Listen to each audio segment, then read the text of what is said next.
नमस्कार विद्यार्थियों, स्वागत है आपका हमारे YouTube channel solar science class में। आज आपके सामने हम लेके आए हैं कक्षा 10 बायोलॉजी के वेरी इंपॉर्टेंट आपका परिभाषा होती है जो हर वर्ष परीक्षा में पूछा जाता है। तो बिना देर के हुए अपनी वीडियो को शुरू करते हैं, और यदि आप हमारे चैनल पर नए हैं तो हमारे चैनल को सब्सक्राइब जरूर करें, जिससे हमारे वीडियो सबसे पहले आप तक पहुँच सके। आज का हमारा टॉपिक रहेगा जो श्वासोच्छ्वास और श्वसन होता है। तो सर्वप्रथम हम बात कर लेते हैं श्वासोच्छ्वास क्या होता है और श्वसन क्या होता है। फिर इसमें आज जानेंगे आपका जो डिफरेंट होता है। तो देखिए, जो श्वासोच्छ्वास क्रिया होती है या एक आमतौर पर ऐसी क्रिया होती है, इसमें हम क्या करते हैं, वायुमंडल जो हमारा होता है उससे हम ऑक्सीजन को ग्रहण करते हैं और CO2 को बाहर निकालते हैं। ये आपकी एक आम क्रिया होती है। लेकिन इसी के अपोजिट में जो श्वसन क्रिया होती है, ये जो श्वसन क्रिया होती है हमारे शरीर के अंदर होती है, और इसमें क्या होता है, जो आपका भोजन होता है उसका अक्सीकरण होता है। ठीक है? तो इसी को आगे बढ़ाते हुए इनमें जो आपका डिफरेंट होता है, ठीक है, उसको हम जानने वाले हैं। तो आज के इसमें जो आपका हमारा परिभाषा रहेगी, इसमें 4 हमने अंतर लिखे हुए हैं, और एक-एक करके बारी-बारी से आज इनको हम समझने वाले हैं, ठीक है? तो देखिए, इसमें लिखा हुआ है जो श्वासोच्छ्वास क्रिया होती है, ठीक है? जो हमारी श्वासोच्छ्वास क्रिया होती है, इसमें क्या होता है? लिखा है, यह क्रिया कोशिकाओं के बाहर होती है। यानी जो श्वासोच्छ्वास क्रिया होती है, जो हमारी श्वासोच्छ्वास क्रिया होती है, यह क्रिया जो होती है हमारी कोशिकाओं से बाहर होती है। क्यों? क्योंकि जब हम नॉर्मली तौर पे ऑक्सीजन को ग्रहण कर लेंगे और CO2 को बाहर छोड़ देंगे, तो यह कोशिकाओं के अंदर नहीं होती, बल्कि क्या होती है, ये कोशिकाओं से बाहर होती है। क्योंकि कोशिका में आपका क्या होता है, माइटोकॉन्ड्रिया, कोशिका द्रव्य, ये सब आ जाते हैं। तो ये कोशिकाओं से वहाँ तक पहुँचते ही नहीं है, बल्कि क्या होता है, ये फेफड़ों से होकर के, ठीक है, वहाँ पे इसका आदान-प्रदान होता है CO2 और O2 का। तो ये क्या करती है, ये बाहर वहाँ से चली जाती है। तो हम ये कह सकते हैं, जो हमारी श्वासोच्छ्वास क्रिया होगी, ये क्रिया कहाँ होती है, ये कोशिकाओं से बाहर होती है। इसके उल्टा यानी कि अपोजिट में हमारा क्या लिखा है, यहाँ लिखा है यह क्रिया कोशिकाओं के अंदर होती है। क्यों? क्योंकि यह क्रिया कोशिकाओं से अंदर होती है, क्योंकि इसमें जो हमारा भोजन होता है उसका ऑक्सीकरण होगा, और उसमें ATP के रूप में जो आपकी एनर्जी बनती है वो आपकी बनती है, और ये कोशिका माइटोकॉन्ड्रिया होती हैं, कोशिका द्रव में, ठीक है, उसमें आपकी होती है। तो जो इसीलिए हम कह सकते हैं कि जो श्वसन क्रिया होती है वो कहाँ होती है, कोशिकाओं से भीतर होती है, ठीक है। तो अब हमारा एक नंबर कंप्लीट हो गया।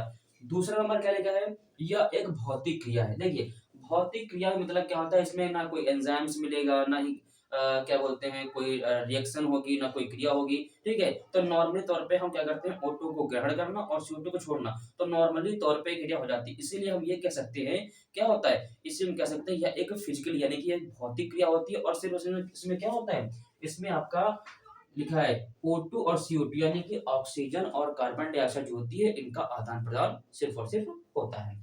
इसी के अपोजिट में क्या लिखा है, इसमें लिखा है यह एक जैव रासायनिक क्रिया है। क्यों? क्योंकि जो कोशिकाओं के अंदर क्रिया होगी, उसमें आपका क्या होगा, उसमें एक रासायनिक क्रिया होगी, यानी कि रिएक्शन होती है, ठीक है? जिसमें आपका भोजन जो होता है उसका ऑक्सीकरण होता है। ऑक्सीकरण होने के बाद क्या होता है, उसमें ऊर्जा बनती है, ठीक है? और जो ऊर्जा बनती है वो कैसे बनती है, वो रासायनिक क्रिया के माध्यम से ही बनती है, जिसमें आपके एंजाइम्स वगैरह भी आवश्यक होते हैं। और यह क्रिया कहाँ, कोशिका द्रव्य में, माइटोकॉन्ड्रिया में संपन्न होती है, ठीक है, कोशिकाओं के भीतर संपन्न होती है। तो लिखा है यह एक जैव रासायनिक क्रिया थी जो आपकी जीवों में होती है और रासायनिक क्रिया होती है। इसमें क्या होता है, ग्लूकोज जो हमारा, इसका फार्मूला क्या होता है, C6H12O6, ठीक है। इसका इसका क्या होता है, ऑक्सीकरण, यानी कि इसको क्रिया कराते हैं O2 से, ठीक है।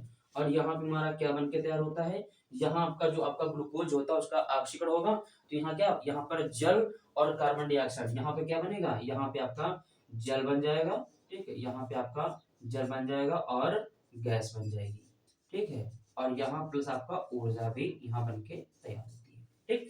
तो ये क्या होता है, जब आपका ग्लूकोज का ऑक्सीकरण होता है, ठीक है, तो ये क्या होता है, तो ये आपका जल बनेगी, गैस बनती है, और आपकी जो एनर्जी होती है वो भी आपकी यहाँ बन के तैयार हो जाती है। तो हम कह सकते हैं यह एक रासायनिक क्रिया होती है और कोशिकाओं के अंदर होती है। इसमें ग्लूकोज का पूरा ऑक्सीकरण होता है और इसमें आपकी ऊर्जा बनेगी, ठीक है। तो ये आपका हो जाएगा। अब लिखा है नंबर 3 हमारा जो लिखा है श्वासोच्छ्वास में। अब लिखा है इसमें एंजाइम्स की आवश्यकता नहीं होती है। अब बताइए कि जो एंजाइम्स होते हैं, यानी कि आपका टायरिन नामक एंजाइम होता है, अन्य जो हमारे शरीर में एंजाइम्स होते हैं, क्या किसी O2 और CO2 का आदान-प्रदान में क्या कोई एंजाइम आवश्यकता होती है? नहीं होती है।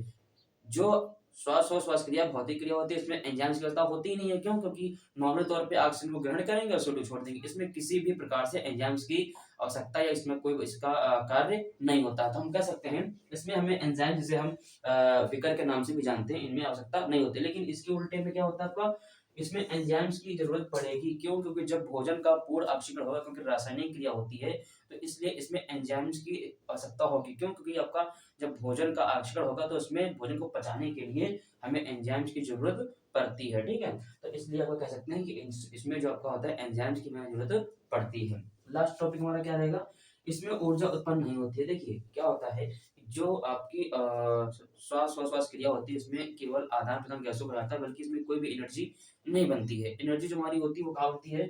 वो हमारी बनती है श्वसन क्रिया में। क्यों? क्योंकि जब कोशिकाओं के अंदर भोजन जो हमारा होता है, उसका ग्लूकोज़ जो होता है, उसमें उसका अपशिष्ट होता है, तो उसके अंततः में आपका क्या होता है? उसके अंततः में हमने यहाँ लिखा था एनर्जी बनती है, ऊर्जा बनती है, जिसे इसीलिए हम भोजन क्या करते हैं? भोजन करते हैं, तो हमें एनर्जी प्राप्त होती है। वो कैसे प्राप्त होती है? वो आपकी इसी रासायनिक क्रिया के माध्यम से प्राप्त होती है। तो हम कह सकते हैं कि जो हमारा श्वास क्रिया होती है, उसमें एनर्जी नहीं बनती है, बल्कि श्वसन जो हमारी होती है, उसमें ऊर्जा उत्पन्न होती है, जिसे हम उपयोग करते हैं। और यह ऊर्जा जो उत्पन्न होती है, वो कहाँ कोशिका कोशिकाओं के कोशिका द्रव्य में उपस्थित जो माइटोकॉन्ड्रिया होते हैं, उसमें ये बन के तैयार होती है। तो ये आज का हमारा जो टॉपिक था, श्वास और श्वसन में अंतर हो गया, ठीक है? तो इस प्रकार से आपका 4 नंबर से लेकर 3 नंबर तक की आपकी परिभाषाएँ डिफरेंट इस तरह से पूछ लिए जाते हैं, ठीक है? तो इस आशा करते हैं कि आपको ये परिभाषा समझ में आई होगी, अंतर समझ में आया होगा। तो और भी हमारे वीडियो को पाने के लिए हमारे चैनल को सब्सक्राइब ज़रूर कर दें। तब तक के लिए जय हिंद।